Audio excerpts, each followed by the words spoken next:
Millennials are interesting like that because we're kind of like both worlds, right? Yeah, we're like you're a that hybrid, old I think, world yeah. where, you had to go play outside. We had that. And at the same time, we had the being inside and the computer games and all the novelty with the internet. And I feel like it shows as adults that we can be very, very focused. And at the same time, we can be completely aloof. Indifferent, yeah.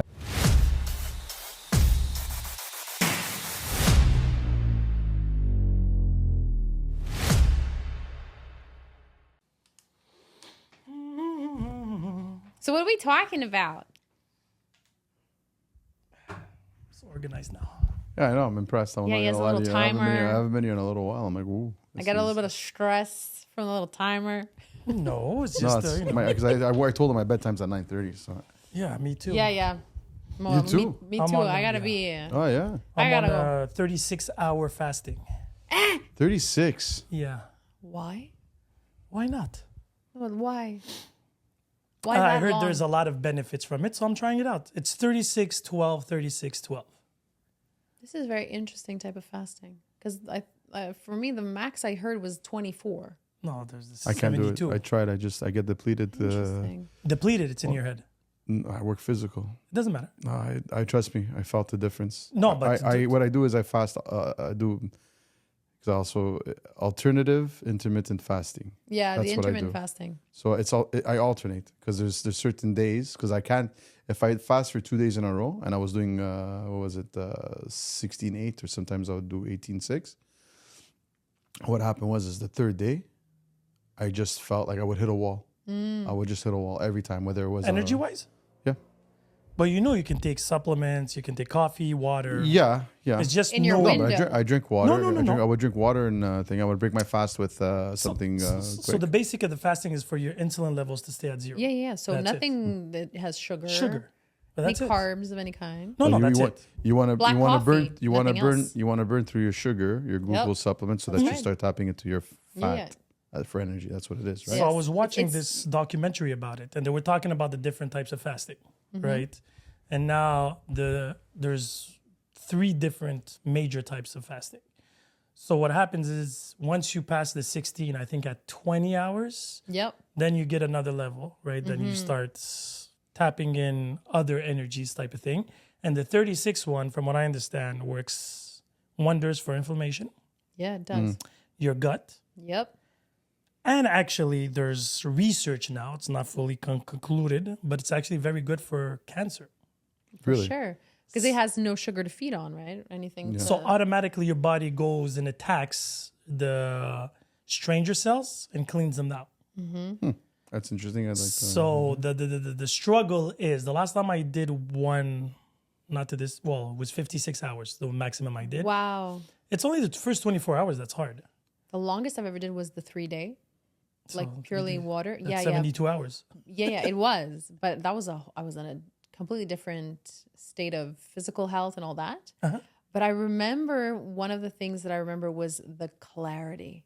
Yeah. The Yeah, the clarity brain is fog clears up. mind blowing. Even when you do like a 16 or 18 hour fast, there's already an improvement I find. But I'd imagine if you do more. Oh yeah. But that's what they were saying. So they're saying there's even rules like to maximize the benefits. So if you do the 36 and then it's a window of 12 hours, the trick they tell you is you should always eat when the sun is up. So if you're fasting and you're eating at night, it's not a good idea. That's what I was doing. They were explaining that the best idea is to eat while you're up. First, you're going to be using that energy right away, and your body was designed to feed during sun up. When sun is rising down, you get to rest and you go to sleep, and you have already 8 hours of fasting already set. So the 36 hours, what's interesting, I started it yesterday at midnight. okay. So I'm hitting my 24 hours now, and I'm going to break it at noon Wednesday. And then I'm going How to do have you 12 break it? hours. I'm curious. So they suggest to start with proteins. Yeah. Like start with a steak. Nothing more, nothing less. No bread, no Really? pasta, no nothing. Yeah. Always protein because your body needs the protein. Exactly. So it's going to actually absorb a maximum of its benefits. Yeah. Fish, Okay. fish steak. So from what I've read, because I did a lot of reading about this. So if you do it a certain amount of hours, I can't remember, but I remember when I did the 72 and I had read a lot about it. And they said the worst thing you could do is have a full-fledged meal. That is true that too. will it will just send your body into some weird frenzy, Mm-hmm. and it can cause a lot of problems. One of those, it can affect your gallbladder. So you don't want to play with that because that's freaking painful. And if you fuck that up, It's you called have to feast. It's called feast fasting. Yeah, so you have to really break it slowly. Like start with liquids first, like juices, stuff like that. Then you start with something You don't a want little bit- sugars. That's the purpose of the thing. No. But they're saying things like soup. You have to do it gradually. Nothing solid. This is after 72 hours. So they're kind of trying to start your body to kind of get into the habit. Okay, we're gonna start breaking down things. Then you eat like a fruit or a vegetable or something like that. Then you would add the meal. But if you do it full force, a full-fledged full meal, it's not a good thing because your body is like it's not doing that over 72 hours. But the logic was why the steak, because there's no sugar in it. So your insulin levels don't go up, but your body's being fed. So what's going to happen is it's going to take those proteins for your energy levels. So you take a steak, a fish, anything you want, but nothing else, just the steak. Right. But it's because your body right now, the whole point of a fasting is to trigger your survival. That's what it is. Your body. That happens after 18 hours. Yeah. So your body starts to believe like, oh shit, we got to break down fat. Yeah. We are dying. We have no reserve of food. So it starts to break all that down. Right. So it kind of is attacking everything within itself. So when you're ingesting something after a long period of time of not eating, it's like your body has to slowly get into the habit of it. Steak because is it's a like slow an burn. overdrive. It's like a shock to your system. We went from survival mode to all automatically like.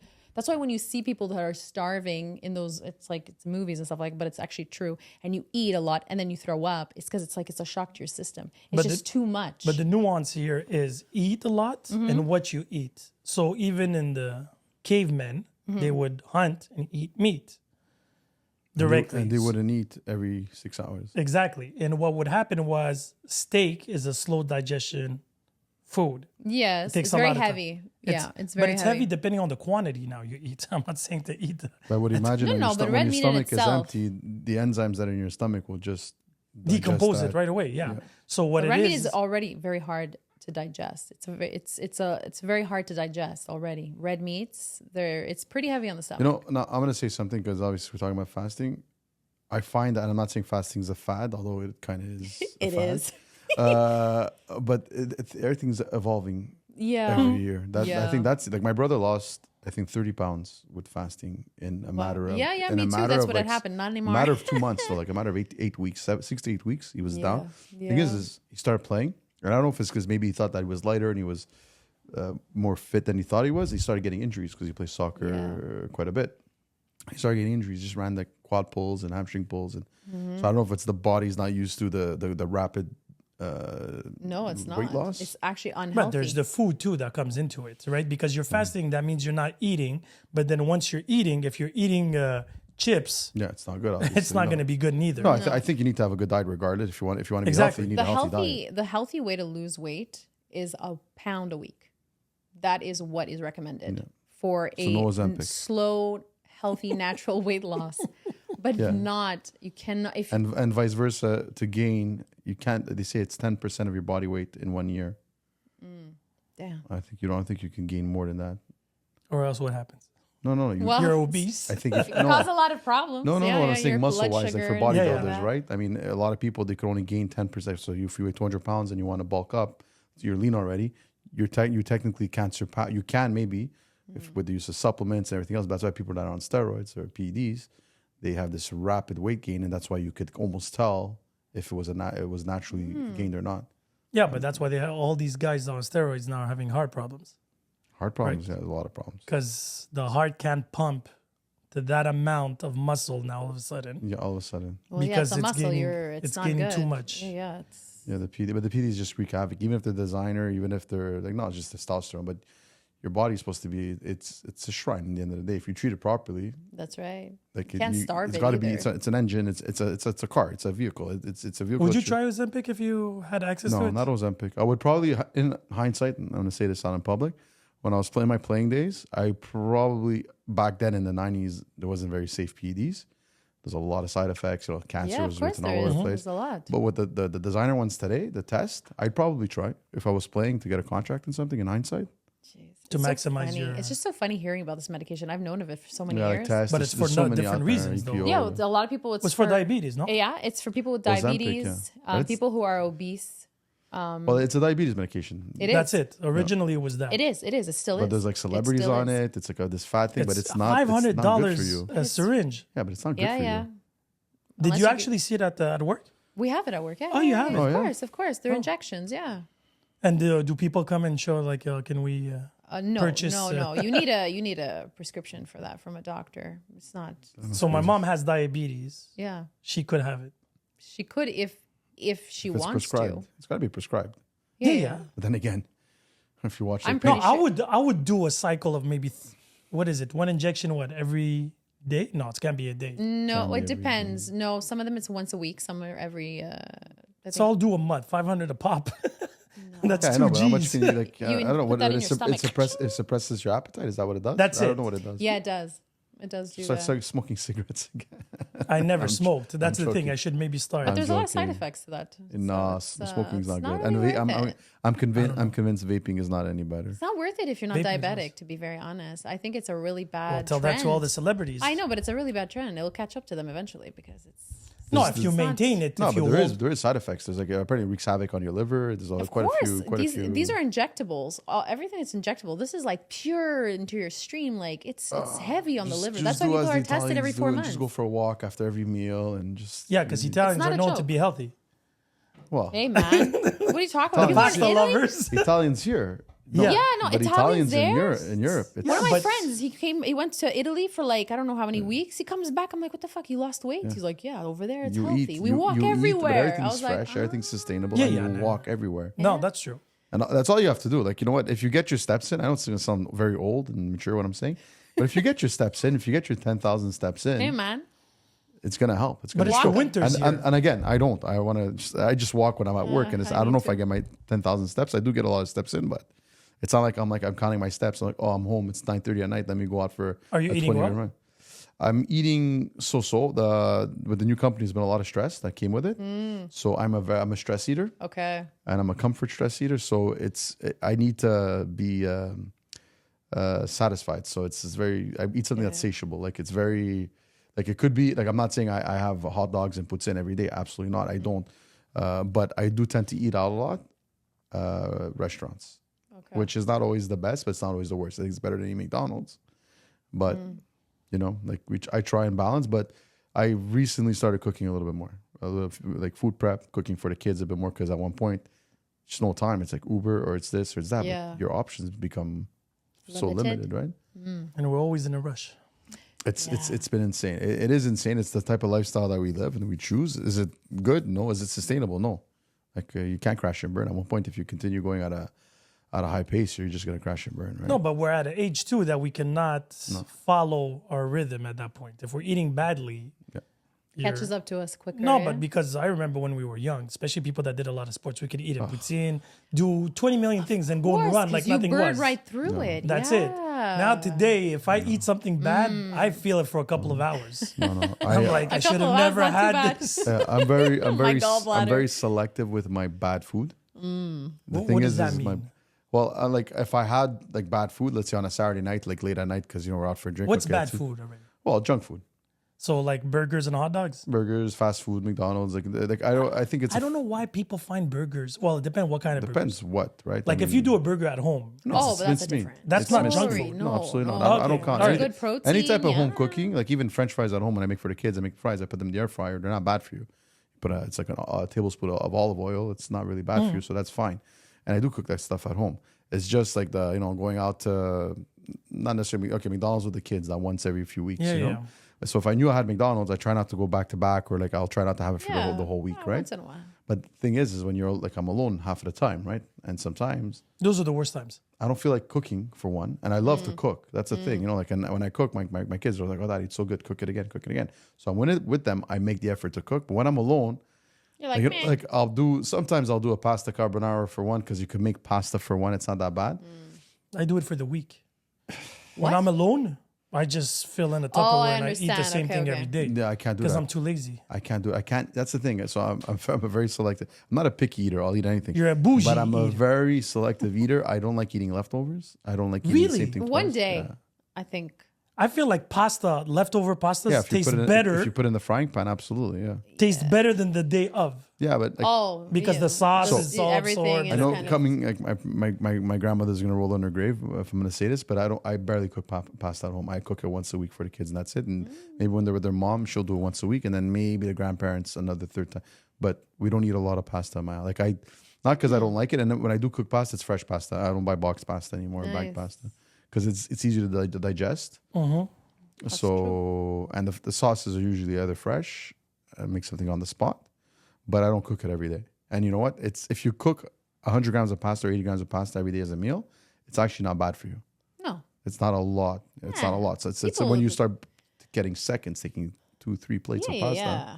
that's bad for you. Yeah. And No, depends but what carbs sauce are not is. bad. No, they're for not. you. You actually need you that. Your actually brain need them. It's needs fuel. that. Yeah, your brain needs it. It's just it turns into sugar, right? So especially if you're fasting. If you're not active. If you're not active, yeah. Like if you do sports and you have a plate of pasta before a game, you're going to be burning all that energy. Oh, Yeah, Yeah, but for even sure. that, like when I was playing competitively, they'd make you load up on carbs the night before, the day before, Yeah. because it's in your system for a long time. Mm-hmm. By the time it turns into glucose and stores in your body as sugar, that's where you get your energy from. If you eat right before the game, unless it's rice, I think there was a type of rice that was easy that would break down fast because it has a different type of carb. Mm. Yeah, rice and pasta are different carbohydrates. Yes, Yeah. they are. So No, before a game, it's usually a peanut butter and jam. it's Interesting. Yeah, a lot yeah. of like Because athletes. the peanut butter is a protein? Yeah. Yeah. Yeah. It's very And protein then with fat. It's the fat. Yeah, Exactly. it's the fat that's good. So huh? that's what they take before like an hour, 35 minutes before a game. So in Italy, it was anything that would be drenched in olive oil, because it's just that natural fat that gives you that yeah. Gotta love olive oil. God, yeah, it's good. It's good stuff. I'm getting hungry, guys. Yeah, look who's talking. I haven't eaten. I know for you. Like I started my fast at 3. Is this cruel that we're talking about Yeah, food when he's but I don't fasting? care. I love until, it. Okay. yeah. Oh, I'm fasting too until tomorrow morning. Mental challenge. You're mentally strong. You'll be I'll fine. take a picture No, of but- my breakfast. Harrison. Because no, but that doesn't affect me anymore. Yeah, it's I'm more not- mostly smell. Oh yeah.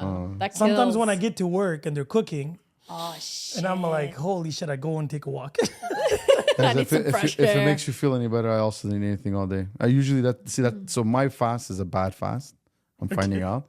So what I do is I won't eat all day. Most of the time, not because it's just I have no time to stop to eat, which is not good. I'll try and break it around between 3 and 4. Could be with coffee and a croissant, or coffee and You take yogurt coffee or with something sugar? like that. No sugar. Just I take it with milk later. Sometimes in the morning though, I'll take it with oat milk, which is not part of your fat. You're not supposed to because of fast, but oat milk is very high in water. It's just sugar that's bad for you. I get it. I looked into it. So I tried just Did the espresso or research. Americano in the morning. But the thing is sometimes I want to break my fast, but if I don't get to break my fast, by the time I get home, and especially when I have the kids, it's different. We have soccer practice, I have to cook, it's fine. Yeah. When I don't have the kids, I get so busy, I get home, by the time I shower, I do a bit of work, extra work, whatever. Before I know it, it's like 8:30. And I'm like, But you don't I'm snack hungry. during the day, nothing. No. That's I should be impressive. I should be a lot skinnier, a lot thinner than I actually am. I'm not saying anything. No, Like but- fasting but- is easy when you're super But busy. I feast. That's true when you're I super eat busy. too much. That's And I eat too much, and then I'm in bed within an hour after I finish eating. So that's the Ooh, issue. that affects your sleep too. Apparently, Yes. if you eat too late, it affects your whole sleep Yeah. pattern. Yet I Europe. sleep well though. I can't for that. I yeah? can't complain. Sometimes, depending on what I eat or how much I eat, it'll affect. Like I'll wake up in the middle of the night. I'll have to go to the washroom or after. But normally I'm a sound sleeper. If I eat and I have at least 2-3 hours to digest, Yeah, I usually I sleep well. after 7, they say is They pretty say good. 4 hours. I Depends cut- at I 7. cut Because if he coffee. sleeps at 9, I Yeah. cut coffee at after 6. I don't no more coffee, even at a shit, me it's restaurant. 4. Yeah, I can.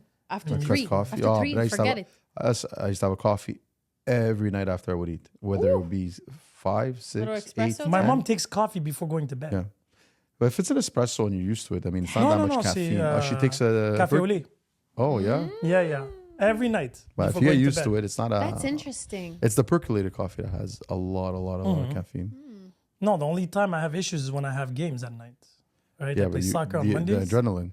But to sleep, Not you only mean, or that, to eat? yesterday, for example, I had basketball. Hmm. So I went to the game, but before going to the game, I took a coffee and half of a pre-workout because I was falling asleep. But pre-workout Falling is, asleep. I'm going to basketball 2 hours straight, 8:30 to 10:30. I get home, I'm like this. That's the pre-workout. Kills you. It's all caffeine. It's So all, I took a shower, stayed up until 1. you have to balance that with THC. Good old THC. No. Yeah, probably. indica. That would be the next step. Oh, yeah. I'm Jeez. telling you, that's exactly what you need to do.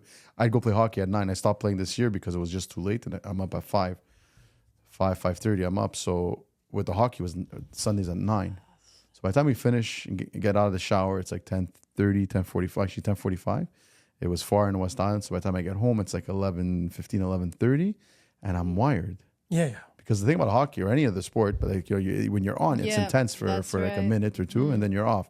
So that adrenaline. Has to. Yeah, so I would take THC oil to sleep sometimes because, I mean, before you know it, it's 1 o'clock and you eat also because you're not hungry right away, but then it hits you maybe an hour later when it starts wearing off. Because you can't eat before, you're going to be too heavy. And then by the time you get home, it's too late. That's exactly what happened. Getting old sucks. I think that's what it comes down to. Well, you just have to change your routines, I believe. Your habits, yeah. Well, you know. Do you feel pressure or any stress because you're getting older? And That's you're older than me. not that much older than you. No, you're not. But it's rare that somebody around me is older than me. That's why. Yeah, no, listen. It's hard to believe. Everybody's I'm going to Feels like a young man right now. I'm 46 and like people say, oh, you don't look it, but I feel it. No, you don't look it. And my body, No gray hair. body, it's coming in. Yeah. The beard a bit. What do you Yeah, mean he it's doesn't- coming? he I doesn't think I look took it. it. Well, you took it for you. You were gray like it's been a while. Now. 28, 29 I started. Yeah, but that's There's genetic. a lot of women that find it attractive. There's a lot of women that Yeah, find it salt and attractive. pepper. No, I'm Salt not and saying it's a pepper. bad thing. Don't. No. I made a bad thing Listen, a it's very coming. good thing. I can't complain the way I look. Some days I feel like I'm 56. I'm not gonna lie to you. Some days I do feel young too. Like I'm fairly active. I work physically, so I feel okay. Like it's weird because I'm the type of person, and this is something that I'd like to talk about because it's interesting. So I've realized that I'm pretty sure I have ADHD. I know I have ADD, but I want to maybe get checked for it because I find that, and it took a relationship to really pinpoint this. I find that I have a bit of a dopamine addiction. So what happens is I like to kind of play Tetris with my days, with my tasks. I don't know if that makes any type of sense. Which means if I have like a half an hour slot to go cut my hair, I'm going to squeeze it in. Or if I could go see a client and like it's like You can't just do nothing. yeah. So the thing is like my point that I was saying is like I'm the type of person that I have a ton of energy until I stop, and then once that forward momentum is gone, and I sit down. Like if I get home, I don't want to leave the house. Whether it's 6, like sometimes I have to because I have soccer and stuff like that. You and I both. So once I sit down, so I don't know if it's an age thing. thing or if it's something that I just didn't realize because I've been doing this. Like That's an age thing. but my father-in-law's like my father-in-law, my ex-father-in-law. He used to tell me all the time. He goes, "You can't continue at the pace that you're going at." He goes, "What do you mean?" He goes, "You're everywhere and anywhere all the time." He goes, and you're just always on the go. And it's true. My brother's like that. We have a lot of energy. My grandfather used to be like that. My dad is somewhat like that too. So I guess we inherited that. So I don't know. And again, like I said, I'm gonna take that month off to kind of like revisit a lot of things, kind of strip down You and download rebuild. the scales. Yeah. Like, So there's scales for that. You do the little tests. see if you yeah. have So I just want ADHD. to I want to know if it's something that is it FOMO? Like, is it?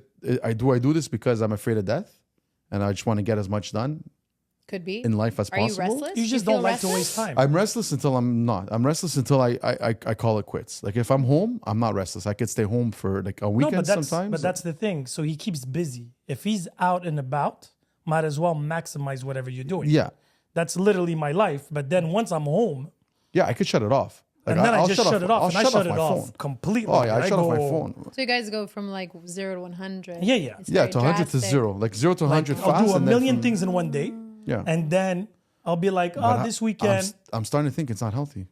I'm starting to really think that at my age, it's I don't not think healthy. it's healthy. I find it super healthy. Yeah. Really? I think No. it's mentally stimulating and challenging. That's why we do it. I think physically, I think that it takes a stress and like a toll in terms of stress. So wait, why do you think it's not healthy? Because you're pushing yourself to extremes. I don't think you're pushing yourself. Really? I really don't think you're pushing. It's a question of focus.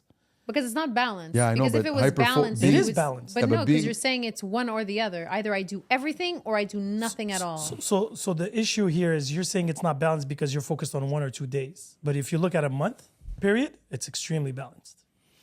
So what happens is me, because, and again, you're in the same situation as you have the kids 1 week, 1 week. No, I still have a 50-50, but it's still the 3-2-2. Those 3-4, yeah. okay. So me, Kids it's are still a even bit young, yeah. me, it's even easier on a board. So if you go and look at my calendar on my fridge, it's really impressive. The week I don't have the kids, I'm usually doing a million things. Because what happens is the minute I get home, I'm not coming out. I'm not. Okay. So whatever I'm doing or I have to do before getting home, I do. The week that I have the kids, I'm so organized because every minute counts.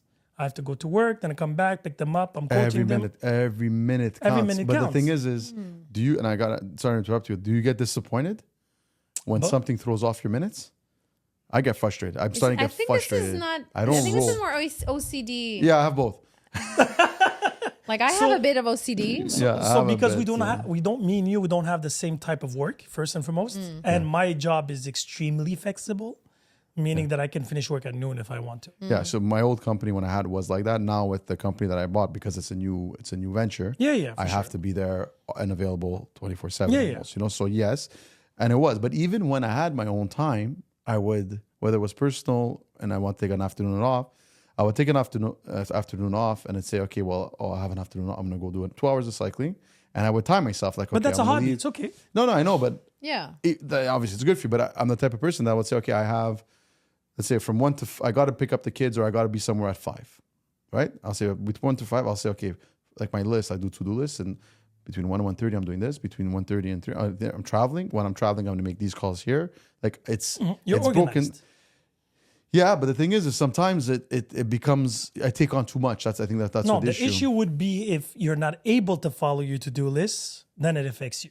Then that would be a problem. So that's when you bite That off. would be when the you, problem. when you bite off more than you can chew, because that's what I've been doing. It spirals. It spirals and it gets Me, if frustrating. it messes up something or something happens at work and I have to stay longer than expected, I push to the next day because I have that flexibility. Yeah, that's the thing. So I no Right. longer Okay, have that so then it's flexibility. not. You're not doing everything, anything, and just No, kind but of- my every minute, like meaning that I like to fill in my days fully. right. Now, if something comes to push, I go by priorities. I'm that well Okay, that's organized. And because I have time that the day, because I always give myself an hour or two the next day, just in case I have to push something to the other day. So everything goes into my calendar. The week I don't have the kids, the only thing is my days finish early. By 4, let's just say the latest, I'm at home.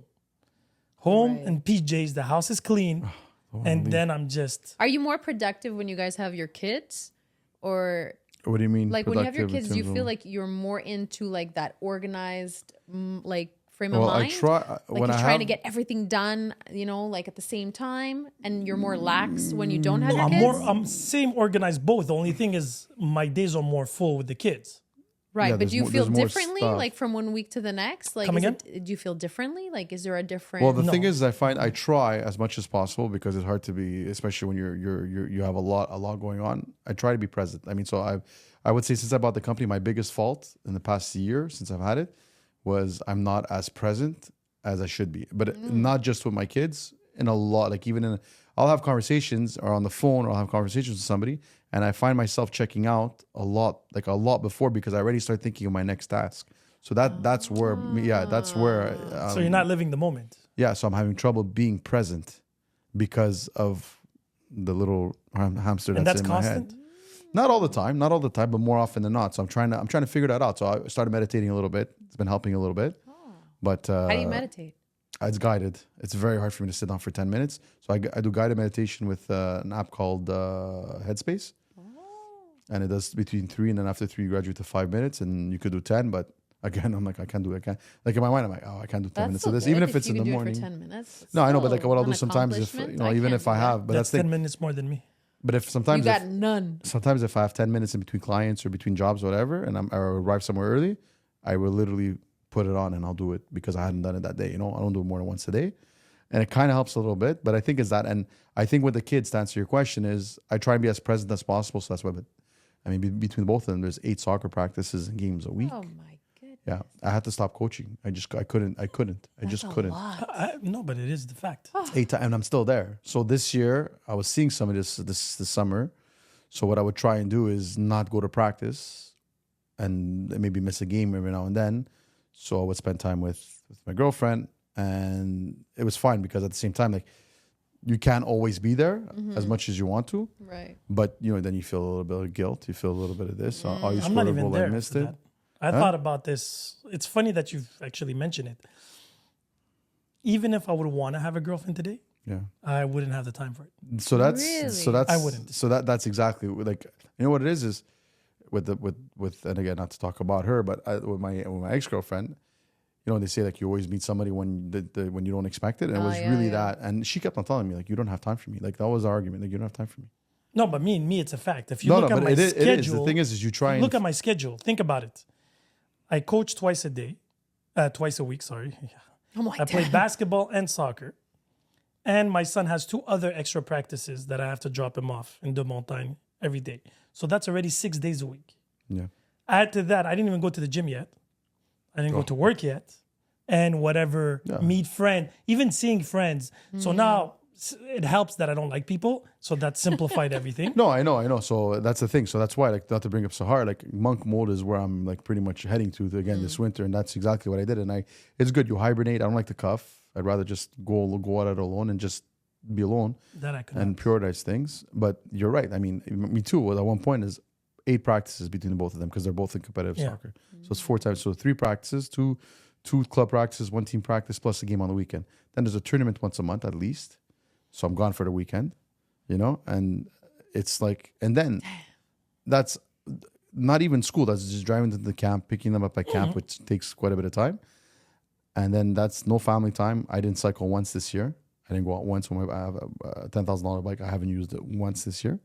I did. I went bike riding twice with the kids, but I had to put my gear on and cycling because I had got into cycling, which is healthy for you, not once. No golf this year, so I haven't had time.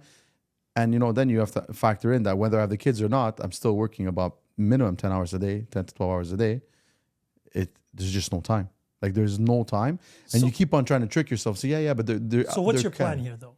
What's my plan going Because forward? this is not sustainable long term. No, of course not. Or medium term. No, Yeah, it's not. this is short term. Yeah, well, the thing is right, it's a new business. So I need to... you keep on telling me, but it's not going to be a new business forever. No, I know, but it's been only a year. Okay, so after how long is it not a new business anymore? Well, I figure it took me a full year to kind of learn the actual business. So I figured like another year of this max, and I don't think that's even sustainable. This year was a bit of a special year in terms of business wise. We did a lot of good things, but there's a big learning curve that was included. Like when you want to try and grow too fast and this and that. So obviously we have to maybe look at things a little bit differently. But I mean, it's been successful, but it's come with a lot of work, a lot of hard work, which is okay because at the end of the day, it's a business. And, I'm doing this for my kids' future, for my future. So it is a short-term investment. So yeah, but it's not sustainable to not have a life because of work. And the thing, what I struggle with is with my other company that I had, which was good too. I was just working a lot physically, and I wanted to take a step away from that because, again, 46, to work physically 50, 60 hours a week, it takes a toll on you physically, especially after my soccer career where I've had the surgeries and the back and everything is just destroyed. So that was and I am working a little bit physically. Sometimes, some weeks I do my 40 hours, some weeks I only do 20, but it's everything else that comes with it. It's, it's the speaking, it's taking care of the business, taking care of the employees, having the meetings with the managers, having meetings with the partners and all that stuff. So it just takes up a lot of time. So there's just less and less time. But is it sustainable? I know it's not sustainable. It just physically, you're just going to burn, right? For you. I just feel exhausted. Yeah, but again, then you have that mindset where, okay, 100 miles an hour, we go. Then obviously on a weekend, sometimes I just don't want to do anything. Like there's been beautiful weekends. Yeah, but that's still not quality time. So it's not. In this situation where I stop on weekends, yes, I'll hibernate or monk mode or whatever you want to call it, but that's not quality time. No, it's not. That's just decompressing and disconnecting. Like that. But the thing is, it's not sustainable. And why I'm telling you this is because I'm thinking about my mom. My mom is a workaholic. She needs to keep busy. She's from that culture. She's from that generation where, like, she'll go out and plant, but she's still doing her hobbies, though. Yeah. Right. She'll work like crazy, but she'll go and plant. She loves that. Right. She doesn't like traveling. She doesn't do sports. Yeah, that's it is what thing. it is. Yeah. The thing is with me is that's why I travel. Because when I travel, I cannot podcast. I cannot play soccer. I can't play basketball. I can't coach. Completely disconnect. Regardless. So I don't have a choice but to enjoy the moment. Enjoy the moment and be present. Yeah, that's exactly what I'm planning now. I'd like to go on a trip when I'm done. So I'm looking forward to that. Obviously, When are you done? I have no idea. It's been December. I'm going in December if you want to do something for sure. So that's the I'm thing. going in 3 weeks. Well, 3 weeks I can't. No. I'm going with 3 weeks with the kids, but then Oh, after with the that, kids. is Okay, the then we'll do an adult trip. So that's the thing. And so when I had my other business with my dad, the family business, the general contracting business, it was after I got separated, because before I got separated, I'd work like a mad person as well. I just worked. It wasn't because I didn't want to be at home or just anything. a workaholic. We're raised in that culture where like I see my dad. I remember my dad. He used to work all the time. He'd come home, he'd eat, go on the couch, and he would pass out like at 8 o'clock on the couch watching TV every single night. You know, he worked in construction. Yeah.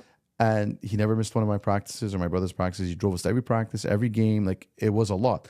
But then I look at it and I'm like, he had all three of us by the age of 27. Like, Jesus Christ, when I was 30 years old, I could have ran a marathon after a full day of work. It's very different to have that life at 27 and have it at 37, right? Or even 46. So it makes a bit of a difference. So the thing is, with my other life, after I got separated especially, I was like, you know what? It was me. It was all about me. I became too selfish too, because it kind of bleeds onto other relationships I have, any other like situationships. I am a bit more selfish than I used to be. I used to be a people pleaser. I used to say yes, yes, yes. And now sometimes I'm like, well, if I want to do it, I'll do it. If I don't want to do it, I don't do it. I set boundaries. There's nothing wrong with that.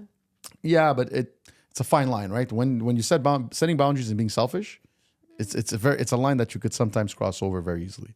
So, but I became a big advocate of like work-life balance. Like, you know what? Work hard, play hard. Take the time off. I would like randomly take my kids out of school on a Friday to go watch a soccer game, a Champions League game on a Wednesday, or go away for the weekend, take them out of school like an afternoon early, and we would do stuff. Now with the business, I don't have that, but I understand it's a sacrifice and it's a short-term thing. It's got to be short-term thing. I wish for you anyway. No, I know. No, but for your sake. I'm not the type that's going to want to work 70 hours a week until I retire. Like, there's no point in it. Because people have to remember you're working to actually have comfort eventually. Yeah. If you're going to wait until you're 70 when you're all tired, bruised, and absolutely not. It's there's no point. So even now we're leaving for 11 days. Where are you guys going? Guadeloupe. Okay. Because I'm going there probably to invest, right? That was the you plan told me that along. you're looking at So now I was like, I'm going to bring the kids. They're missing 4 days of school. And their mom was like, oh, are you sure and everything? I'm like, listen, 4 days of school is nothing. They need to disconnect first. My daughter's in Sec 5. My son is Sec 3. He's been practicing playing basketball nonstop. Like, he's eating. And I'm like, we have to learn to disconnect. I want them to go and see Guadeloupe to give me their feedback. Okay. I need them to, Well, they're going to have to kind of not approve of it, but they're going to have to be on board at one point, right? Because when you're going to be there. But again, my kids replaced my girlfriend, literally. So I go through them to have a second opinion and a third opinion in that sense. It's fun. Did a girl ever tell you that I'm jealous of your kids? That's weird. That's a That's joke. a red flag. No, I've never heard that. I've heard somebody tell me. Not jealous of your kids, jealous of the time you spend with your kids. No, I've heard different. that. I didn't want kids until I saw you with your kids, and now I want to have kids with you. Oh, damn. Oh, yeah. That I got. And I was like, well, tough luck. But no, but you know what? It's a different situation to be in, obviously, when you have, I think when your kids are the age that you're, like my kids are almost there. Yeah. I know that when they're both going to be in high school, it's going to alleviate a lot of things. It's gonna be, like now my son, he's 12 years old, I leave him alone. But I leave him alone with his sister. But be careful now. So what's going to happen to you is what's happening to me now, and it could be worse for you. That is a workaholic. I'm not a workaholic. I just happen to be working Yes, a you lot. are. No, but the last year, let's just say you got it. So my biggest, not fear, my biggest issue or analysis the past year was it's been 9 years I've been single. And I've lived for my kids. They're the ones who saved my life. I said this a million times on the pod. I agree. And they're the one who kept me focused. And they depended on me, and I depended on them to depend on me so I can be organized and do what I got to do. Yeah. Now, my daughter just passed her first side of her license. Right? Just last week. Congratulations, by the way. Congrats. So now she's going to start driving, right? And I'm like, in 2 years' time, my son's going to be like, yo, I usually play basketball with you. I'm going to go and play with my boys or he's going to probably start liking girls and stuff like that. So I'm going to be left behind. Like girls yet? No, he doesn't care. Like, he's focused on sports. Nice. That's all he does. Train. And I'm like, at one point, they're going to leave me behind and again, I want that talking about it now. But when I think about it, I'm like, what am I going to do? All the time. No, but So I look at that, and I don't look You're forward. gonna start working more. I don't. Yeah, I don't like. I don't. That's what I'm saying. I'm not looking forward to that. Obviously, I gotta fit my I'm not- Tetris game here. Yeah, I gotta stack more stuff. I gotta. No, but then Yeah, maybe man, I'll have time stack to do that. hobbies at least. Yeah, but that's important to take time Yeah. for. Like soccer and basketball once a week Yeah. are the things that keep me grounded. Podcasting Well, I'm too. playing keep it- Friday nights. I'm making a comeback for soccer since I'm not playing hockey. Good for you. Yeah, we'll That see how long You're playing that with your brother. lasts. No, fucker didn't even ask me. I think I'm playing against him. This guy was gonna stud him. Get a red card I could have found you a team on Mondays. on Mondays. I guess the thing is, I have the kids right all the time, so it depends on the time. So I can't commit 100%. So on Fridays it's not so bad because even if it's a late game, I'll just bring You them don't have with school me. the next day. Exactly. So I understand. I'm not looking forward to that, to the point that you're at. Like, do you feel you wrap a lot of your identity around your kids, and sometimes you're like, No, oh my my focus, God. my priorities. I didn't Well, know. my I kids wanted are. to be. I don't know about him, but my kids are me. Like through and through, my kids are me. Like and again, Well, yes, they they're have. parts of you, of course. No, they're me. Like they have traits of their mom, obviously. Like not maybe physical much, but like headstrong. Like their like mentality a bit. They derived obviously a bit about like when like sometimes like they'll finish my sentences. So it's I guess I don't know, either I'm a good role model or I'm some kind of role model or they just I don't know, they just like me that much that they want to mimic. You're an amazing they wanna father. mimic me. I'm a I good. just dad. find I'm you a good- work too much, but again, Yeah, just this year though. It's not gonna, Yeah, it's not yeah. gonna be much longer. So, but yeah, for sure. I mean, listen, but the thing is they keep me in check, right? Like my daughter, especially, she's 10 years old. She's like, "Daddy, yeah." She was, "You're always working." I'm like, "Yeah, I know." And she'll tell me, she was okay. She was you tonight feel we're- guilty. tonight, all the time. She was tonight we're gonna watch a movie. So I'm like, okay. So yeah, we and my son couldn't care less. My son's at a point now. He's first year high school. He thinks he's the coolest person on the planet. Actually, I gotta leave here a bit early because I gotta rip him tonight. He's at his second week of high school and he thinks he's just like the shit. So he's just he's The inspired shit. to it. He's doing well. Yeah. He's doing well in soccer. He does well in school. The thing is, he's the type of kid that very charismatic. He's very he's a good looking boy and he's good at soccer. And he's athletic and I think he's trying to think that his shit don't stink. So. We'll have to just rein him in a little bit and say, No, listen. they dude. all go through that. Then Yeah, my I son know. had It's a the reality check. testosterone. You had a too. reality check. What Of was course the he reality did. check? So when he started high school, first year, that's when he let go of soccer and started basketball. Mm-hmm. And he calls me. He's like, "Oh, I made the basketball team." I'm like, "Cool." Then he's like, "Yeah, I'm the best player in the team." That was true, but I'm like, "Your team is shit, though," and they were getting destroyed. And then he started getting better and better and better and better. And then he got a reality check this year, and it was really a learning moment. I have to share this with you. So what happened was my son finished MVP this year, right? Best player of the Scholar Sec 2. Congrats. Yeah, he did the work, whatever. And then my boss, because I coach his team for our school. And my boss, the one that takes care of all the coaches, decided to do like a summer team. And he's like, "Yo, I want your son in your team and my team." And he has the Sec 1 team, and my son is Sec 2. We beat them during the year because we play Benjamin, right? Same thing. So we get into the summer thing, and I'm like, it's good that you're going to be coached by somebody else. I coached them 4 years soccer and 3 years basketball. I'm like, I need you to be coached by other people. Okay, yeah, It's important. Yeah, for sure. He's very absolutely. coachable, but I'm like, because I give him tough love. And I'm like, if somebody doesn't give you tough love, you need to give it to yourself. Like you have to push yourself to go do it. Yeah. So he started the camp and whatever, and the guy started benching him, but for no reason. No absolute. He's literally the second I was going to say best, but second best, let's just say, of the team by far. It's not even close. It's 1 and 2, and then the rest. So he's getting benched, and he's looking at me, and I'm sitting like on the other side as a parent now. I'm not a coach. And he's looking at me. He's been a like, bit of a "Yo, revelation. you know this guy? Talk to him." I'm like, "No, this is life." I'm like, "This is a learning moment." Yeah. But it was super hard for me. Yeah, But I yeah. couldn't tell him that. Yeah, of I wanted to course. kick some ass. Oh, of course. What So I the was like, fuck? "Listen, you're going to have this with your bosses. You're going to have this with your teachers. Clearly, you're going to have this with your coaches." Now I'm like, you have two possibilities.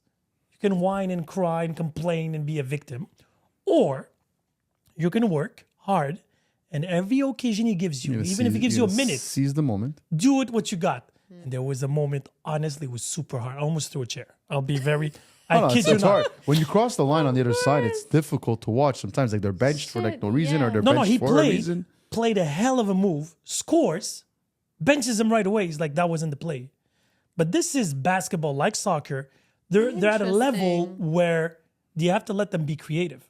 You have to let them be. That's how they create their identity. They're not pawns. You're not playing chess. Do this and do this and do that. No. And it's a game that they were losing. They needed points. And he scores. He did an amazing play. Like, I would say nothing. The guy puts him out right away. 45 seconds he played only. Brings him out and he's like, and I see him talking to him. So I'm just standing there. And like, I'm boiling. My ex is next to me. She's like, what do you think she's telling? I'm like, yeah, just let it be. So after the end of the game, I come up to my son and I'm like, what did he tell you? He's like, oh, he told me that wasn't the play. That's why he benched me. I'm like, okay. I'm like, what do you feel? Like, I went through a whole mental gymnastics with him. But me in my head, I'm like, I'm going to beat the motherfucker. Yeah, you want to take off your shoe and throw it across the court. And then my son was like, listen, he's like, this is my summer. I'm going to still train hard, whatever. Luckily for him, the team that beat us in the finals that asked me if my son would come to practice. So the week after I drop him off, right away, he's taken in the team. He's like, damn, this is like perfect for my team. We finished the season. My son played only half a season with that new team. Finished MVP, best player. He didn't even look at the bench. He would play a whole game. I didn't even know he had the cardio for it. Oh my gosh. So I'm like, you're recuperating all the minutes you lost with the other team. And then I had to. Sorry, I was petty because I have him on Instagram. And I never post anything of my kids. Yeah, I remember that. I posted the MVP thing where he writes his name. And I'm just looking. I could care less who saw the story. I was just looking for the guy. And then he saw it and he liked. I'm like, yeah, motherfucker. You better like it. You know what it is? You're always a parent. You're always a parent. So it's hard to watch your kids go through moments where you know they need to go through. And like, I give my son a lot of reality checks himself. Like, you know what? And then at the same time, there's a lot of psychological. And I tell them all the time, both of them, my daughter, because they're talented, they're good players. You know, they have big shoes to fill though, especially in Montreal. Like, you know, there's not anybody like we're at my brother's tournament last weekend. And we managed to win. And everybody that we bump into, or even if we go to buy a pair of soccer shoes, I bump into ex-players, players that I know, people that know us from the soccer community, and they're all the same thing to both my kids or even my niece and nephew. Are you gonna be as good as your dad and your uncle? Are you gonna be and it's like it, you know, I'm like, it's not fair. Like let them like, you know, like carve their own path, and they're gonna be. It's an amazing thing, buddy. But yeah. So but the thing is that's what I tell my kids. So I'm at a point with my kids now, 10 and 12, and I tell them, you guys are good. You guys are you're technically advanced or technically good for your age, which is fine, which is great. But the game, if you want to play at a high level, and everybody wants to play at a high level, all the kids I coach, all the kids that I go to camp, and they all want to play at a high level. It's a dream. It's fine. I'm not going to say, well, listen, you're not good enough, obviously. I tell them what it takes to get to that point. And I speak to my kids the way I would speak to just regular players that I coach or have coached. And I tell them that, you know, got to stay the course with school. It's like back in the day when I was playing, we didn't have that route of getting drafted through the MLS and making pro a different way. It was really you try and make a call, you try and go overseas, you try out, and that's what it is. Yeah. So I'm telling my kids now, what's important is in between the years, and it's gonna be the defining characteristic. A, they got to be coachable, so they have to go through moments like you said, and B, what's more important is they have to be resilient. And you know, like Kobe Bryant would say all the time, like you take a shot, you press delete, you miss a shot, you press delete. You have to be mentally resilient. And what I'm gonna say might come back at me in 10 years from now when the generation that I coach will hear this.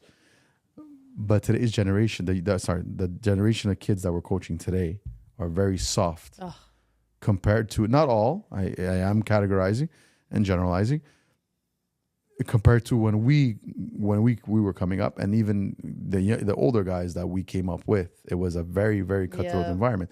The parent, and the thing is a lot of the problem stems from the parenting. So a lot of the parents will go to bat for their kids when it's not necessary to go to bat for their kids, and they'll defend their kids, which is fine. You're being a parent. It's understandable. But at the same time, a lot of the kids, they have the sense of entitlement. Oh, yeah. And this false sense of confidence saying, oh, yeah, you're the best. You're good. Don't worry about it. You're good. And then, you know, that with the fact that we celebrate mediocrity, we give out participation trophies.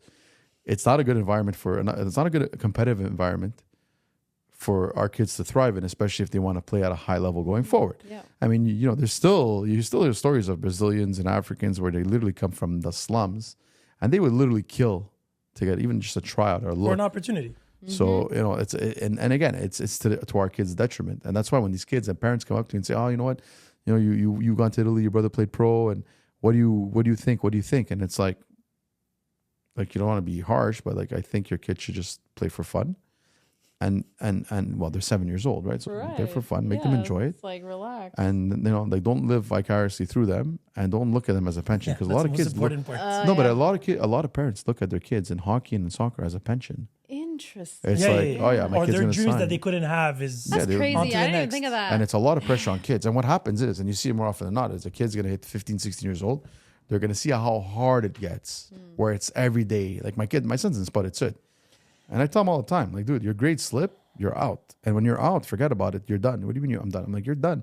I tell him, you're not Messi. You're not 12 years old and you have scouts at Barcelona that come knocking at the door. Yeah, you got to stay the course, and you got to practice a lot to get to a certain level. Right. So now I'm going to play devil's advocate, and I agree with everything you said, but I'm going to give you the other side of the coin. Now, the advantage that this generation has is we have tools, we have research, and we have the equipment that we did not have when we were younger. Yeah, but it's wait.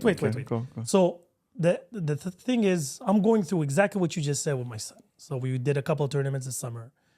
I played college and university basketball. So every time they would come, most of them are coaches now or directors of, sport études, and they come up to me and they're like, "Oh, that's your son." And my son is taller than me now. So they look at him and he's like, "Are you as good as your father?" And my son at the beginning didn't understand when I told him I was working hard and this and that, and then whatever, injury and whatever. And I started late. I started at 15 basketball. Yeah, which is like, So I was like, you have the privilege, you started at 11, 10, and you had a father that was there. I'm like, my father never showed up to practice. He never saw me play basketball, soccer his entire life. Never. Even my mom, never. But it was a different reality. It was a different They had generation. to work. They had to, they had the priorities. And again, That's right. if they would come to practice, that means they're not making money, less food on the table and stuff like that. True. Yeah, that's true. So I tell my son, I'm like, whatever you're seeing here as competition is not competition. This is nothing. So I'm like, if you can't even dominate at this level, just have fun. I'm like, don't take this seriously. You want to train, it's no problem, because training and wanting something for me is a characteristic that will develop discipline and focus. but in anything you decide to do. Yep. Now, it is true, there's a lot of soft kids. I coach high school. I had a kid abandoned because we were losing by 20. He's like, "Oh, they're too strong, bench me." I'm like, God damn. I remember I used to be injured and I was like, "Coach, play me in." Like, I still can help. Yeah, Remember, are you it's a hurt or are different you world out injured? Are you there. hurt or are you injured? That was the big thing when That's we were it. growing up. And if now- you're injured, you're not playing the next game, you're not going to practice. If you're hurt, then hurry up and get back on the field. Exactly. Like, pain is mental and just go Yeah, through it. it was a different And time. you see the repercussions until this day where my knee's swollen. It's okay, it'll pass. Yeah, we'll go. Compared I to have to now. start planning my hip and my knee replacements now, because I have to line up in about 20 years from now. But it is true mentally, a lot of kids are not ready. It's because, the overprotection of parents, or maybe, their kids are the most amazing. Yeah. They fluff them up in a way, and it's okay, because I tell my son, I'm like, that's going to eliminate the fuss very quickly. Yeah, absolutely. If you Because if you set yourself apart mentally and so what I'm looking for, competitively, really, you're gonna stand out, at least to the eye. I'm like, if you can't stand out with that type of competition, again, that's your answer right there. Now, I'm telling my son, you're still growing, you're still doing, he's training, he's eating, he's doing everything, stretching, everything that I never did. That's why what I meant by that, yes, it is true mentally they're more protected. I never protected. I always destroyed my son. We used to have a foosball table at home. My ex used to tell me, let him win. Never. Because I'm like, Good. eventually he's going to destroy me. I know. Yep. And he's not going to let me win. That's I right. destroyed him in soccer tennis for watching my daughter play. And the world won't be that kind. No, Exactly. no, So no, even when I yeah, play yeah. basketball with him, I'm more physical, of course. I'm heavier than him. So I beat him. But he honestly, he doesn't know this, but he would destroy me off 30 minutes. I can beat him after 10 minutes because he is quick, he's fast, but he still wants to get better. And I'm always pushing him further. Yeah, that's good. And again, he's super good at school. So That's there's also always that a plan plus. A, plan B, whatever. And I'm like, as long as you're focused and you're humble on your journey, he wants to be pro, whatever. I'm like, okay, before you even think about being pro, you have to be the best in Sec 3, Sec 4, Sec 5. You have to be, and it's not true, because a lot of, not that it's not true. You have to have a. So your development is not linear. Like, it's not like you're going to get better and better and better. Oh, no, It's it gonna could be go a lot of stagnant. up and downs, Yeah. right? So especially in sports development, any type of kids development. Now, so the thing is as long as you're always in a competitive environment and you're always not always standing out necessarily, but there's some people that have made pro later that blossom later, so there's a lot of things. So it doesn't mean you have to always, and there's been kids that have been the top of their class in any sport, and then they crash and burn. and then at one point everybody gets faster than them, everybody gets stronger than them, and they just But they have other things. Then they just meet girls, they have to work. It's a million of reasons again. Exactly. But what I was trying to tell you is today, with all the videos, the documentaries, the technology. Yeah, but it makes it a level playing field too, though, I find, right? But not Everybody has access to that. No, not everybody's using it, but everybody has access to it. But before we didn't. If you wanted to play soccer, you went. If you had a buddy, you would play and you play your team, and that's about it. Yeah, you play with a tennis ball in the schoolyard. That's what we used to do to play extra now, soccer. 6 days of practice. One is conditioning, one is dietitian. But I disagree with that, though. Why? Really? I disagree with that. I think too much will burn out a kid a lot more. So what would be too much for you? Well, I think and this is not to criticize any of the people that I know and any people that I deal with. Anybody could do whatever they want with their own money and their own time. But we have practice 4 times a week, and I know for a fact, even in the winter, and I know for a fact that a lot of kids With one team. One team. Okay. Now he's doing spotted sit. So it's in school, so he's practicing another 3 times a week with the school. So at the end of the day, he's going to be practicing 7 times a week, sometimes twice a day, which is fine. You need practice. I know there was the whole 10,000 hours from Malcolm Dowell was debunked, but I believe in it. I believe practice makes perfect, especially in sport, right? So we want him to play more. My daughter too, she means spotted sit. She plays 4 times a week. She's getting good. She's incredibly smart, both on and off the field. Like she's an academic, and she's also, she has an IQ, soccer Sport IQ that's not found. So, and my son too. But I don't agree with all the cash grabs that are out there. There's guys, I played pro, I played university, I played, and you don't know who they are, and they're charging like extra for extra work, $50, $60, $80, and these parents are just buying into it because they're believing that their kid, by making them play an extra 3 times a week, and again, practice is something, but I think that at one point your kid is going to say, I don't want to do this anymore. It's been too much. And I've seen it more often than not where a kid's going to hit 15, 16, and they're going to say, and again, it could be a lot of different circumstances, but they just don't want to deal with that pressure of having to have expected to go to practice and to do this and to do that. And at one point, they're going to say, well, is it really worth it? But how is that a bad thing? At least the dream is cut short. Yeah. Imagine those who did all that and they're still not there and they still believe maybe that tryout in Spain, in Italy. You remember, how many people I know for soccer went to Europe, went to Asia, hoping to get that chance because they were always at their optimal. Yeah, but I think... And again, I'm not saying... I think there's a lot of people, and I feel comfortable saying this, and again, generalizing, I think there's a lot of people that have delusions of grandeur. That's okay. For them, and then for their kids too. No, so that's my issue here. So if it's a parent that has it for his kid, that's a different story. Now, if the kid is dreaming, as long as the worth ethic comes with it, I don't care if he succeeds or not. Because don't forget one thing, even if he would succeed professionally, his career ends at 34. We're 46.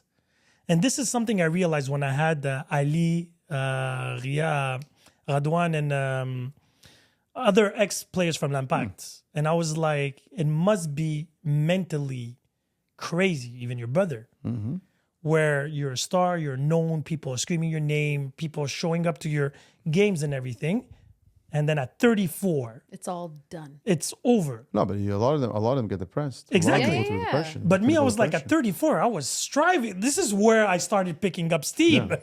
And I'm it's like, nope, it's over. And for an athlete, but that's why the hard work and everything, it's important because if you can hold, now again, to a point that they still have to love the sport. If my son tomorrow tells me I hate it, I don't care because I'm not putting any pressure on him. No. He calls me and he's like, Dad, what should I do? Let's do this. Let's go practice. Me, I say yes all the time because for me, it's quality time. Right. And it keeps me active too. You're doing it yourself. Yeah. It also has benefits for you as well. He's bringing me to the gym. He doesn't know it. He goes to the gym now. So I'm like, okay, I can't say no. I can't disappoint him. Me, it's the same time. It's like, go to the gym. You old motherfucker. It's time to, I just signed them up to KickFit for private sessions, and I'm going to be doing with them because it's going to get me off my ass to do it with them. Exactly. Yeah, no, I know. So as long as he wants it and it's coming from him, by all means, if he wants to practice now if it's not bad for him, he can practice 7 days a week. But I know you need some rest. Right. Everybody, regardless of your age, and I need him to have something else. activities with his friends. Like this summer, he trained every day, literally. Wow. And then once in a while, I was like, yo, go chill with your friends. So he'd call, they'll go to a pool like afternoon, whatever. Yeah. I'm like, because I know you're focused, but I don't want you to be, zeroed in. I don't need you to Yeah. be that kid associated to basketball. And then you miss want out them, on other things in life. but you want them to be kids. Yeah, but that's why Yeah. the vacation, no basketball, no nothing. Yeah. It's going to be cards, chess, beach, and food. That's pretty much it. Regardless, if you want to train, you can go and jog on the beach. By all means, let's Yeah. go. But there's not going to be a ball involved. We're going to have fun, have souvenirs, film, and laugh. Yeah. And he knows this. We do this at least 3 times a year, during the summer, during the winter, and sometimes in between. And he does it with his mom too. So I'm like, it's important. And don't forget, I'm talking all about my son now. There's still my daughter in the mix Yeah. too. Right. She has her other activities. Well, her, it's easier for me because it's more TV shows and she's a big movie goer like me. So we go on these rampages of, been watching a show and then we talk Yeah, about it movie and marathons analyze and stuff like that. and yeah. stuff like that. But I need them to have an identity, to have an opinion, what they like, what they don't like. Yeah, Oh, it's yeah, of course. important. Who's their favorite player, who's their favorite actor, who's their favorite things. And as long as it's something that interests them, I go to shows with my daughter. That's the only thing we do. Like my son never comes. Okay. First, he doesn't enjoy it, and it's quality time, me and my daughter. So we go, we laugh, we dance, and I'm like, did you like it? What didn't you like? And we talk. We're buddies. They have their identity. A lot of family, they're like, oh, that's literally you. When they talk, when they analyze Yeah. the way they talk back and stuff like that. Yeah, well, that's where they mimic the way you speak to people and the way you Yeah. speak to them. So they're gonna become. So I'm satisfied with who I am today. Oh yeah, I'm humble. I'm humbled when people tell me that your kids are you. They No, talk but like it's you. it's They like, act like you. I'm humbled. I'm like, I hope they're better than me, to be honest. Yeah. But In some cases, yeah. But I'm a person that loves a lot of things. So I'm not too worried about my kids as long as they're always Yeah, curious. yeah. Right? But when it comes to sports, like I said, if he wants to train, if he wants to do push-ups every morning, stretch, go to the gym, I believe mentally it's only going to make him stronger. It's a routine. He's disciplined and he's focused and he's capable of staying to something and maintaining it. It's been 3 years now and he's been very focused. That's good for his age. Exactly. My daughter's a complete different ballgame because she doesn't have one thing specifically Right. that she's really into. She's a little bit more, like my son is like me and my daughter's like me, but on another, And another the artistic side, the more, let me, go with the flow. That's why since I separated, I'm able to be both. 1 week I go with the flow. I have the podcast. Nothing's really controlled here. We press record. We have a conversation. Right. And then the week with my kids, meal preps, practice. We have to wake up early in the morning, gym, blah, blah, blah, blah, blah. Every minute is counted. Yeah. So that balances you out. I honestly think it's a good thing as long as us as parents do not impose anything on the kids, like our dreams and hopes or whatever. And at the same time, we still have to have a little bit of us. So once in a while, a supper with the boys or Yeah, no, Going out with- you I need your try me and do time, that. yeah. You need your me No, time. because Well, that's I what I saw him meant once when you're this like, summer. you wrap your identity so much into your kids that when they do leave the nest, like some parents to just kind of feel like, oh my god, Well, like, that's I feel that's like what that happens. void, With, I think with my parents, that exactly with the empty nest syndrome, Yeah. and it's a thing, right? So, I mean, that happened to my parents when we all got married, and my parents got separated when I was 41 years old. It's like okay, they were like as if my dad was waiting for us to be out of the house. Say, okay, I can't do this anymore, right? Imagine. Yeah. So, I mean, I think that has a lot to that does happen, and yeah, if you're just a mom and you're just a dad, then when you're no longer needed as a mom, you'll always be a mom and a dad. But when you're no longer needed as a mom It's or a like dad, yeah. you could easily fall into a cycle where you're like, "Ugh, what do I do now? So you need get a to, girlfriend then. Now you have time for her. Now you I have have time time for for her. See, that's your No. plan. See? No, because honestly, I meet good people, interesting people, and like I have that, oh, wow, I want to get to know them. Right. And then I'm like, this is very selfish of me because I cannot give you. No. And by the way, because I think honest. Sadal hasn't been part of this conversation. I noticed that she's just agreeing with us. We were talking about before how we like to kind of maximize our days and stuff like that. You know that it's a Generation X thing? Really? Yeah, I'm not a generation X. You're not. I I'm know. a millennial. So what's your... I think millennials are more like, a little bit more me time, not gonna break my head. Like I even though I do feel like we get overwhelmed. We're like, oh, I'm gonna do this, do that, and then I'm like, What year you it's born just in? Too tiring. 86. Yeah, my sister's age, right? My brother, same thing, 86. 86. I think it's just a thing with us. It's like we'll do a lot of things and then we'll drop a lot of things. And then we're like, oh yeah, I'll excel at this. And then I'm like, okay, I don't want to excel at this anymore. So to take what you just said about our generations, you remember the little phrase, you know, hard times make strong men, strong Yeah, men absolutely. make easy I believe in times, that. and Absolutely. easy times make weak men. Yeah. Generation X would be what in that cycle for you? What do you Okay, think? so You guys are a and the different reason I brought breed. that, I read something. I think it must have been on Facebook or Instagram, obviously, where it said Generation X, the only generation where you were 10 years old but expected to act like a 30-year-old. That is true. And I remember, and it resonated, and I know that, like, you know, we could talk a little bit even about the childhood trauma too, if you want. Yeah.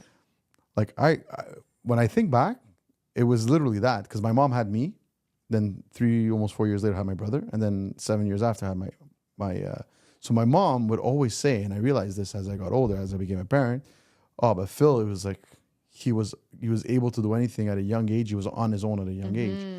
But you know, that you think about it, like, and again, I love my mom and she did nothing wrong, but there's a sense of there's a bit of neglect in there somewhere. Not neglect Maybe that it was was trust. dangerous. I think it was a different parenting Maybe it was style trust. Maybe it was too. trust. Maybe you had the because I lived the same thing as you. Yeah, it's like at me, 17, I lived alone. My like- parents left the country. Like my brother, Bye. yeah, like That my could have been brother, neglect, but they yeah, trusted. but we're independent like that now, Yeah, right? but we didn't have a Yeah. choice. We're first kid. I was the first. You're the first. Yeah, Same I'm the thing. first. Yeah, but I'm not an you're- ex. Exactly. And the reality is, you have to understand, we grew up with no internet.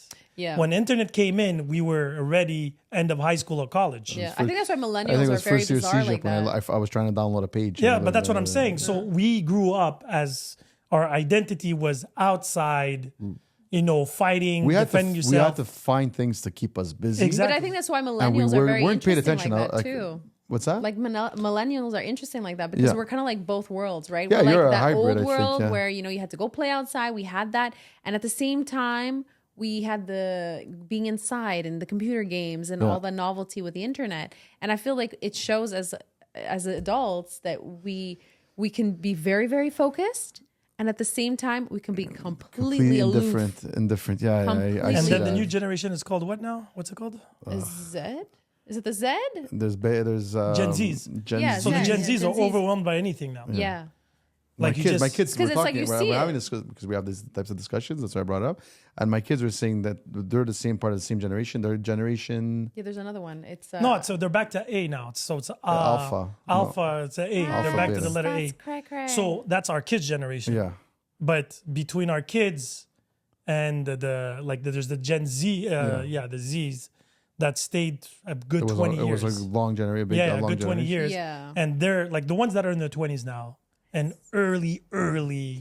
They're, 30s. Yeah, wow. they're the ones with the whole, you know, identity crisis. Disastrous. There's a lot of crisis. Yeah, those and lot. the representation are the weak men, Yeah. right? Everybody's oversensitive, the gender roles, Can't hire anybody. the whole but Like we have immigrants. I'm not gonna lie. We have a lot of Indian workers, like Punjabi workers, Ghana, Mexicans. Yeah. It's because they come and they're young. They're in their 20s, but they're a different 20-year-old. yeah, but it's a Oh, different. it's a We're talking different- North American, Western. Yeah, Yeah, it's yeah, just, yeah, yeah, no, it's that's just what the I'm West. But But that's don't what I'm go saying. to the- Because if I hire a 20-year-old, Oh, no, no. and I've had a couple. I have one guy just ghosted That are us. born and raised ghosted here. us. But you know, One was actually in Europe, came here. He just ghosted us. Yeah, that's what I meant. The Damn. Western world, Europe and North America. I had somebody beg me for a job. I own daycares. She begged me for a good 2 months. She was showing up at my door. damn. She was indigenous to the land, right? So I was like, you know what? She was a young mother. She had a young daughter and everything. She's like, oh, do you mind? Whatever. I'm like, no problem. Cool. I was like, you start next Monday. I had an employee that got pregnant. She comes in at 8. I was there and I was like, so if you need anything, this employee will help you, this and that. She comes and sees me at noon and I asked her, is everything okay? She's like, oh no, I'm cool, but I didn't bring a lunch. You mind if I go and get a lunch? I'm like, you have 1 hour break. By all means, do you. She never came back. Never came back. No. She left her whole group. Oh my, no. It's That hard. is It's and not again, feasible. I don't want to sound Months of begging. like. I find that when we talk about this, I feel like a boomer saying, "Oh, you're not good But you enough," and know, this and that, one thing but- I can say that I've observed is for a generation that has so much access to information, they are very ignorant. But they're very on facts misinformed. of Well, life. it's misinformation. Yeah, exactly. It's not There's a even lot that, of but things that, misinformation. to inquire, to be curious. Everything is Google. It's all the things that they believe that is trending, that is the way it is. And I'm like, but delve a little bit deeper. It's the quick gratification, right? It's so sad to see. And very basic things that we, even as kids, knew, you know what I mean? Just by living day-to-day life. but and they're I- like, this and this. And, do I have to do anything? Or do I have to? And I'm like, how do you know But I don't understand is the parents of these kids Exactly. are the ones that are in their 50s now, early 60s. Yeah. Yeah, because we're 45, 46, and we have the younger generation, Yeah. right? So they're the ones in their 50s right now, early, very 50s, early. 60s. Yeah, 50s, early 60s. 60s, early 60s. My mom is 66. Yeah, Impossible. but she had you very young. But a lot The of majority parents at that age. no. How old was your parents when they had you? 21, Yeah, 20, that was the 22. most common thing. No, having but them the early. generation we're talking about. The ones are like the fathers in their 50s. Like my older cousins, basically, they're in like 50s. But you're talking and about the 60s. parents of the generation. of these Yeah. of these The 20 Gen somethings. Zs. Yeah, the Gen Zs. So they're in the 50s, so they had to go through the 50s, same 60s. struggles as us without the internet part, right? The adaptation, the bridge. Yeah, I have a couple of theories about that. I'm very interested in because I have no idea. I think the generation before us, well, not really. It's still our generation there, but Yeah. the guys that were born in the late 60s, the like early X. yeah, the early X. So born in the late 60s, like all my cousins, and not all my cousins. And okay, maybe it's a sample size because my cousins do fit this description. But a lot of people that I know that are in their 50s, a lot of them are already on their second marriages. So I think that the divorce rate, because the divorce became so much like more accepted, and I'm speaking as somebody that's divorced. You're divorced as well. You know what it's like. I think what happened is when divorce became a thing and the rates got to 60-70% of a divorce rate, about maybe for that generation, it wasn't what it is now. There was no co-parenting. There was a very That's Oh, there was that's a very they would abandon the kids. the kids Yeah, yeah. would literally have a new family. exactly. Not only were they abandoned sad, automatically because either the wife or the husband wanted to live them because a lot of them did get married super young, right? They got married in their 20s, just like their parents, like my parents Yeah, did. So they would get married young. So and then you hit a crisis at the age of 30. You're married with a couple of kids. You're like, well, I never lived. All these people, all these my younger cousins or younger friends or younger coworkers, they're going on vacation alone. I never did that. I never went to Acapulco or Cancun alone. So there was a bit of that. I'm not saying that's the catalyst of why everybody got separated, but it was a lot of them were pressured into getting separated by their families. It was a range. Oh, you got to get out of the house by 25, or especially in Italian or Mediterranean. Right, It's a countries. very immigrant thing.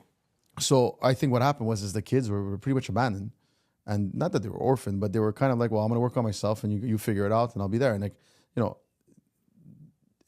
being divorced back then, like being a child of divorced parents back then, the family did become dysfunctional to a good degree, to a great degree. Yeah, Not you like become now. kids of chaos. Now we have we're a lot more conscious. We have a lot more education. We're there's a lot more co-parents out there, and the co-parenting you take it with a grain of salt, and you co-parent in the kid's best interest.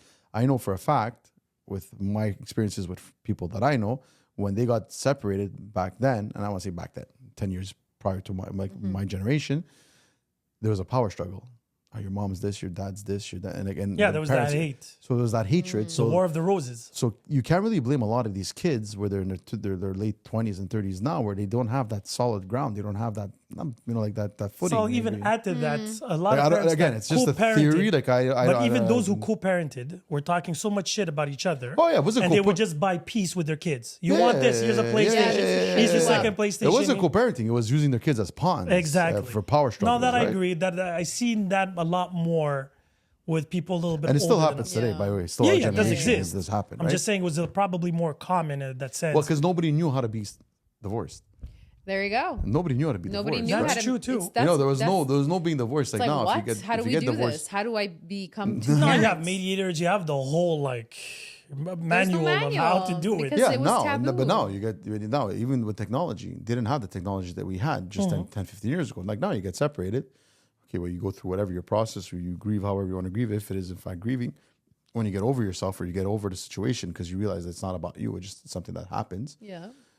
You go on Instagram and Facebook become dating sites. You go on actual dating sites, which sucks and which have gone down, by the way. A lot, like nobody likes the swiping anymore because apparently it's gone down like It dropped. a lot. Like, Yeah, yeah. 35% Yeah, to so- Tinder. Well, the people So- are constantly. It's the same people. No, over they and need over to again. find a new way to make it more. Of course. Yeah, so we're, but back then, they didn't have that. Back then, it was like, well, I got to go out. It's a Yeah, yeah, novelty. bars, If you're clubs. going out, remember? it was, you used to go out to meat markets. I remember, there's a little select. You used to go, remember when I was going out, when I was younger, I would see my cousins' ex-wives in the same place, 10 years older than me, saying, well, it's like a meat market. And everybody's just going there to meet people, And don't forget, we're a little older, so sexually, we got married later. We've had a good run, if you want to call it that. A lot of these people, they married their first or second. So they didn't have that sexual, what's the word I'm looking for? Yeah, sexual, what's the word I'm looking for? Is a sexual... Evolution? not evolution. No, as a sexual, they were more fulfilled sexually. Yeah, I guess. So when they got there, they were less starving or less, intrigued by. They already had a sexual Yeah, identity. quantity may not be quality. No, I know, but No, but you it's not create a that, it's sexual just- identity. Through practice. Like you dabbled in different things exactly. a bit more. I So you don't know, had, they don't have not escape. They didn't have their sexual. they were not exposed to I don't know. various sexual Renaissance, like I don't know, experiences. Renaissance, sexual Renaissance, If you want to something put like it that. so poetically, yes. Yeah, I don't know. Like it was just different. So they would go out like and try and pick up people. But us, we could have done it from the comfort of our own home with our kids in the next room, right? So we'd have to abandon our kids to go try and get some ass. That's what I'm saying. Oh, Putting but that's it the new nicely. generation. Because us, older, because we didn't have time. Younger generations had the time, but still did it. Yeah, Right. And that's the thing, because I was talking to these young kids and they were like, oh, yeah, I met my girlfriend. I'm like, why? You're so You young. go out. Nobody Go goes out. No, but Yeah, Like, the it's majority easy, of the like- youngers, it's all online. well, they're introverts. Not only that, they're worried too. I'm like, by the dating app, they know for 100% sure the girl's interested. And the guy's That interested. too. Yeah, there's no Compared to more- you're at Yeah, a they bar, need you that look, reassurance. did I misunderstand her signs? Now I'm going to look Yeah. like a creep. I get that a 'Cause lot. I get that. You talk to anybody. I'm like, yeah, well, that's the generation we grew up But with. now We it gotta talk seems to like you're a anybody. creep if you do that. Now if you go to somebody in a club, they're looking at you a bit crooked. Like what you do smile, want? hey, can I freeze you? Oh, so look at this guy, this perv. Wait, what? Look at this old man. Look at this old Exactly. man perv. And I get this more and more now. And Really? it's starting to What? What are you getting more and more of? like that. Not necessarily like nobody would call me old, but these younger kids, monsieur, monsieur, and they you would- could see Oh, it. damn. Like Yeah. I was playing basketball at the Carrefour Municipal with my son, and we were playing against guys in their 30s, and they're like, he's like, "Do you want to play?" I'm like, why wouldn't I? Look behind you. Who Nah, are you it's- talking yeah, to? it's- Huh? Like they're like, you're gonna be okay. Like that. It's like Oh, literally fuck, almost that. Do you want us to get some ice? No, I a kicked their cane? asses, but then I regret it Yeah. at night when I get home. I'm like, Yeah, you're, like, motherfucker, I sore, should have but never yeah. forced myself. Yeah, it's like the kids that they coach. They know, like, and then you pay for it after when you show them what's what. Oh, it's really bad. You made me think of this thing I saw. There's a place, I don't know where it is, if it's Brazil or I don't know, Panama. So now, because the youth no longer wants to do dating sites because it's boring, now the hot thing is the pineapple. supermarket. Pineapple. Pineapple. That's Spain. Spain, huh? Pineapple? I Wait. knew it was somewhere. I've been under a rock, right? Because of work. So please Supermarket. explain. It was a trend about a month ago. So what But I would heard happen? about something like this. So what they would do is like they would a specific day and time between 4 and 8. It was like a Sunday? Was it a Sunday? I don't remember or the a- days. I think it was like but a you Sunday. go and you put a pineapple upside down in your carrots, right? In your cart. And you go to the market. That would mean you're single. Yeah. And then you would see other single people. No, they would bump into you. With That's their- interesting their because isn't the cart. pineapple the international fruit for swingers? I Well, would honestly not know that. Why would didn't it be even know. pineapple though? I've heard that. But pineapple, and right now I believe pineapple is an amazing thing because of the taste. Yeah, if it you makes know what I everything mean. taste better. Apparently it was if- invented. If Apparently we it know was, what we're talking about. Exactly. Yeah. Like Yeah, you yeah. know. Well, this is You thoughts know. and confection, or this is a vice versa? Or this is None a- of the This above. doesn't They do exist not anymore. exist hybrid. anymore. Oh Doesn't no, this exist. is I just fun. fused everything We together. are Oh all wow. one. So we could Yes. talk about Wolverine and Deadpool also. Yeah. We're all fused as one. But yeah, that's pineapple's these are great. the I Pineapple's want to great. do a speed dating thing and maybe That could be fun. but I want to go I Oh, don't like you're gonna experiment. but I'm speed going dating? for research. Like I'm just intrigued. Why don't you introduce the supermarket thing in Montreal? No. Come on, go to Adonis. Yeah, do that at the Costco. Yeah, Costco. You have to have a membership. You have to have the red card. And But I don't know. Like I'm looking for some bulk of pineapple. I don't know. Like I guess so. It's weird because I remember when you're single and you go out in public, whether I go alone with the kids alone or with the kids, or go to like I was at the Jean Talon Market for the first time this year. Mm-hmm. It was jam packed. Like if you're single, and I'm not saying that would don't you have to approach dress up. somebody with your kids next to you? Probably not. That's what I'm saying. Well, That when you told me that, I'm like, yeah, me when I'm with my kid. Even if I look, I'm like, yo, I hope I see you without them. Yeah, like Yeah, I give them my business card. Do you have favors to restore? Oh yeah, you have that part. No, honestly, no. I are wouldn't your- because I wouldn't. You know why? Because of my kids. That's it. No, not because they're there and not embarrassed. No, because my kids will like literally pick them up for me. My daughter speaks to anybody. She's worse than me. My daughter's like, No, my daughter would look at her from head to toe. Oh no. My daughter's a 40-year-old. it. My daughter's like a 35-year-old adult trapped in a 10-year-old's body. My daughter's my Damn. girlfriend. Yeah, and honestly, my son just attract. My son's at a point where he just attracts she's everybody. your Like, he nagging just- wife. My son just gets stared by everybody, and like even to like 18, like older girls, they just look at my son. You guys are so funny. Like, Damn. he's 12 No, but years it's the reality Look at of all today. these tools and you're not using it. No, I would never use my kids. I know. Impossible. No, you know what it is? It's just like it's not appropriate. I find, right? And you would never go course. to Jean Talon alone. So let's be honest here too. Well, I go Yeah, for coffee yeah. literally alone. No, but what I'm saying is that if a girl has, and again, I don't know if what I'm saying is right. If you go out and you want to attract, you usually dress up or you look or you smell a different way. You want to attract. It's like when I leave the house. If That I'm still leaving, works. I don't know. well, listen. don't know, man, the if I'm, standards if are I low would think nowadays. that I would think if I would leave the house and I say I'm going alone and I'm going to a coffee shop, I'm going to the market, I'm just going alone to run errands. You know, like you can meet if you want to meet people. When was the at that last point. time you saw a girl? Forget about meeting. That you went out in public somewhere, X, whatever, a bar, restaurant, coffee, market, whatever, that you saw somebody and like, I would like to approach her. Oh, I was with somebody, so it hasn't happened in a long, long time. But Nobody does that. It's very rare now. No, but when did you like? I've been single for so long, right? Even if I would see a beautiful girl, I would say she's pretty and just walk my way. I think it depends on the call. Like if there's an opportunity to say something, I probably would say something. Yeah, like I sometimes would, yeah, but there's there a- is none. They don't even give you feedback anymore. I think different? They're I all think, like this on their phones. Or yeah, they're with but a I think that's also in Yeah. our head. I think it's also in Probably. our head because I think Maybe. you're gonna like for every girl that's gonna be like, oh, you're a creep, like leave me alone or not even answer you. I think there might be, or for every 3 girls that are like that, there might be that one girl that say, oh, this guy's balls. Yeah, but And how many good look? I think your audience is also important. I think if you do it to a 20, like a late 20, like that generation there, I think it might be a little bit. It might come off- problematic. Yeah, a little bit like Yeah, you're a because creep. we're 40 something. But if you meet somebody Yeah. that, but if you meet somebody, But that's if you closer meet to them your on a age dating group, app, you're the hottest a- man out there. That's a fucking whole me. different I story. deleted No, it. but- I haven't got them back. I have no intentions of getting back on dating apps. No, It's but just a, yeah, I found it's just a Quite waste of awful, time. eh? I'm It's telling just a you, waste of time. It just takes up your time. My brother I is have no on them time. now. if you Horror start re-listening stories. to the pods, the last 6, you're gonna understand the hell I've been through for research this I summer. got. I listened to A girl Rosie. told me I didn't know how to kiss. First time we kissed.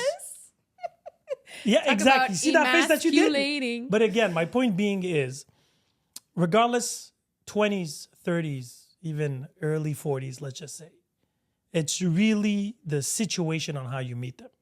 Yeah. And again, I believe in miracles in the way I'm pretty much sure maybe it will take 100 before you meet maybe one on a dating app, maybe.